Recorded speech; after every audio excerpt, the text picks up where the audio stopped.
amazing. And now we get to get even more depth from these folks because there's opportunities like this for them to come here and to share all this deep knowledge. So just wanted to add that to it. I know all of you are fanatics about the movie.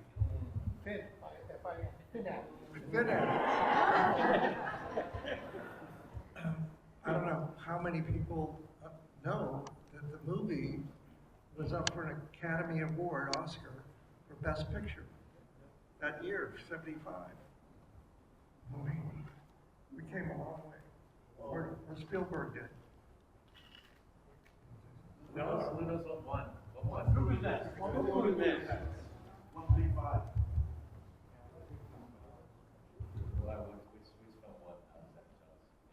Next audience question. Okay, front. No, we not included. Spielberg said that the film has nothing to do with the shark. It's not a shark movie, it's people. And you're the people, to me, right? All those people who made that movie, that you're talking about it all these years later. I think it's fantastic. But I wanted to ask if anybody could share any thoughts on Richard Zan and him being around. Because just my knowledge of him seems like a wonderful person and really did a lot to make this movie. Joe, you mentioned like how he was kind of a go-between with the city and people try to smooth things out. So if anybody had any stories to share about Richard Zan. Well, Richard Zan was Dick was the most active of the Seneca Brown. David Brown was literary guy in New York, and Dick was a film guy who was generally on location. But on Jaws, he was getting a divorce, and supposedly didn't cast his wife in the leading role, and some dispute. So he was never on the set. So David Brown was on the set, but he wasn't used to moving. So he was a great guy. But yeah, there was a problem there. Is there some other question about that? I just thought that if anybody else has any interaction with Zan or David Brown. Well, of course, Sugar Land Express. Sure. I got to know Dick a lot because we traveled with Steven miles of Texas looking for locations for Sugar Land. And yeah, that's our relationship. David Brown was a consummate gentleman. He was really smart. He knew material, and he was kind. And he didn't fire his own father like Dick Zanuck did. I remember. Yeah, he was married to Helen Gurley. For the women here, who was editor of Cosmopolitan. Yes. They're a dynamic couple. I remember sitting with David, we were getting some shots. And I don't know, the day went on, and we ended up with 2 shots. That's it, the whole day. I said, oh, David. He says, at least we got 2. I mean, that was his sort of attitude. He was a very, very positive guy. Next audience question. You guys got to have, there we go, right here. Hi guys, pleasure to have you here. Phone Let's Photos Live. My question is, what was it like for you guys the very first time you saw a completed film in a theater with a packed house? I'd seen the film many times. And I was always concerned about the stuff I was involved with. But there was a screening somewhere in an amphitheater, and I gave it a little talk and stuff. And I said, oh, I'm going to sit down and see Jaws again. But for some reason, I wasn't thinking about what I did. Because that was always in my mind, oh, was this working? I just sort of enjoyed it, and I thought, you know, this is a damn good movie. I mean, these 3 actors are really quite good. Dreyfuss is a smart-ass kid, which Dreyfuss was a smart-ass kid.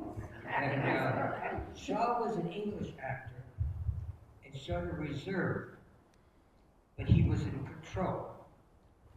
And Scheider, I don't know where he was coming from, but I mean, he had the character was him, you know. So it was interesting to see the movie, unaware, I was not thinking about anything I was involved with. After many times seeing it, I thought, God damn, this is a pretty good movie, you know?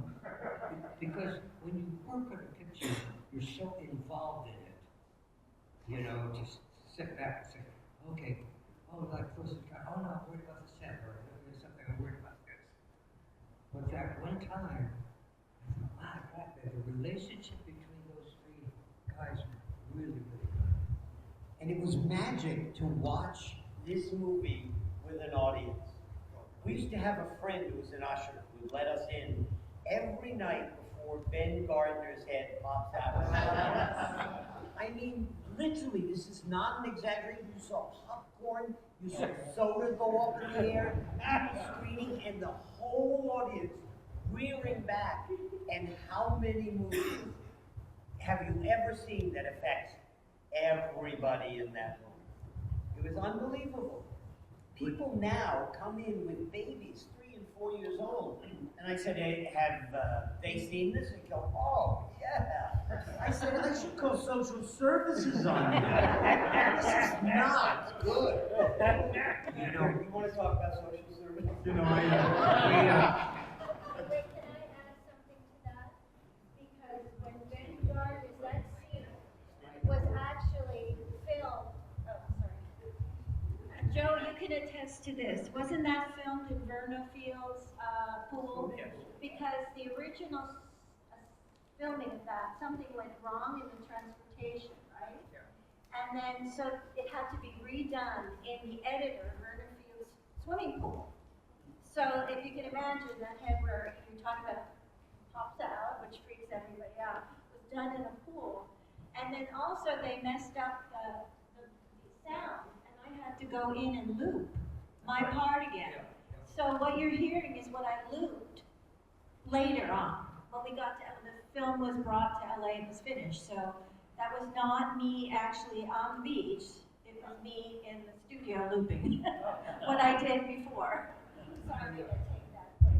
But, you know, just to add what Jeff was saying, when the head pops out, people having that reaction. Last year, with the 50th anniversary, it was in theaters again, obviously. I was sitting next to a lady who said, I've seen this movie 500 times. And that head popped out, I wore her drink. And it's like, you know it's coming. but back to the original question, from an Islanders perspective, as a kid, it was interesting because when we went in there, first off, we didn't know if our scene actually made the movie or not. So we were surprised to find out, hey, there we are. But, you know, I found myself throughout the movie picking out my friends here and that. Hey, I remember when we did that and then stuff. But I think a lot of the Islanders, you know, when the initial scene where Chief Brody backs out of his driveway and he's going down East Chop. And the very next scene, he's at the other end of the island. The Islanders kind of got a chuckle out of that because that's like 20 miles away, you know, and then boom, split second, there he is. But Well, that's how you make movies, though. I mean, you cut. exactly. So you cut from here to there. But just the Islanders' reaction, you know, they thought it was a little humorous, but no, it was just fun. He's the chief of police, he can do anything. Anything he wants. You know, one of the extraordinary things about coming to these cons and participating in it, at least from my perspective, and I bet I'm talking for everybody, is the idea that you've participated in something in your life that has affected and made a difference for so many others. I don't quite know how to express this idea, but it's monumental and it is uplifting. And I leave these things feeling so good because something you've done in life has made others happy and memorable and something very different. Yeah.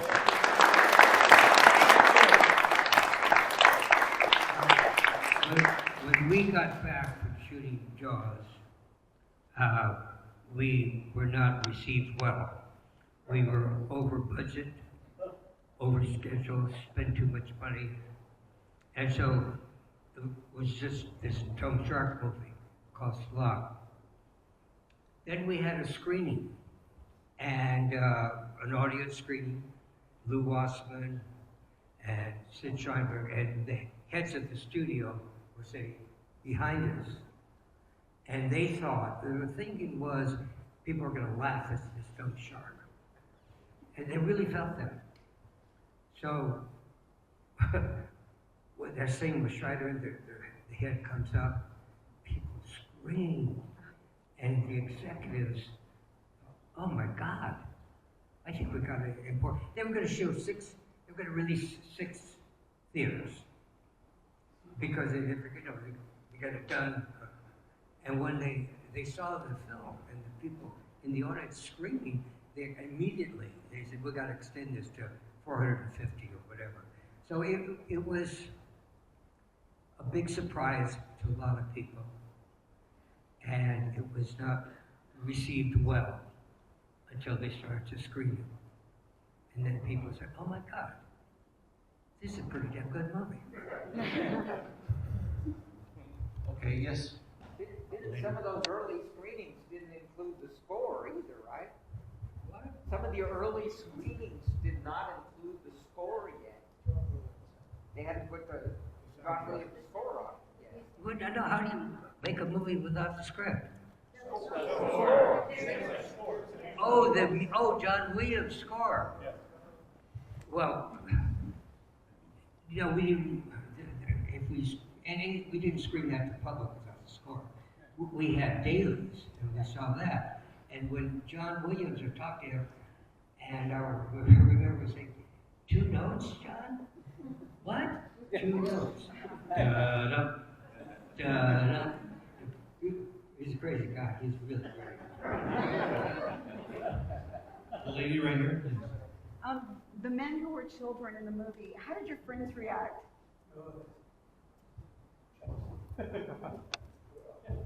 If they were jealous, they didn't say anything. I mean, I think it was, everybody was just happy to be a part. And most of our friends were in the beach scenes. And I didn't mention earlier, and I don't know if Joe even knows, but he would certainly be able to help me out.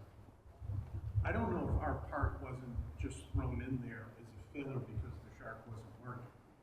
But I heard them speaking of it at 8 years old, and I went up, and we didn't get the kids' parts like I told you, but I'm like, hey, if my brother and I can do that shark fin thing, if you do it.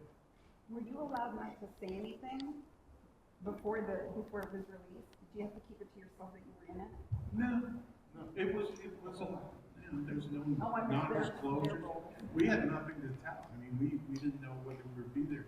And it was only in hindsight, when we went into the theaters for its premiere, I was 9 years old. And, but the theater owners introduced us. Yeah. So I should have thought they have already seen the movie and know we're in, because we did. Oh, okay. Yeah, the first time we watched it in the theater was a learning experience. Like, where did we make it? Where did we not? And just last June, I got another glimpse of myself. After all these years of watching it, it was the back of my head all year. But I picked myself up in the shirt. Ironically, when we scare everybody out of the water. So we're supposed to be in the water with the fin. Everybody's fleeing on the beach, and I'm sitting in the gazebo doing like that. But that was the first time I saw that. It was just last June. So, no, there was no jealousy. We're still, I mean, we have a tight group of friends that grew up there, and we got together last year for the 50th, and there was just a number of stories from the smaller parts. Very cool. The shark not working, I find that really difficult to hear, because it wasn't the case. I'm sorry. The shark was working. Like people say, oh, you used the barrels because the shark wasn't working. No, we used the barrels because it was a Hitchcock thing. 1 barrel. Oh, you can't go down with 1. Oh, 2 barrels. You can't go down with 2. Oh my God, how big is he? So when we needed the shark to work,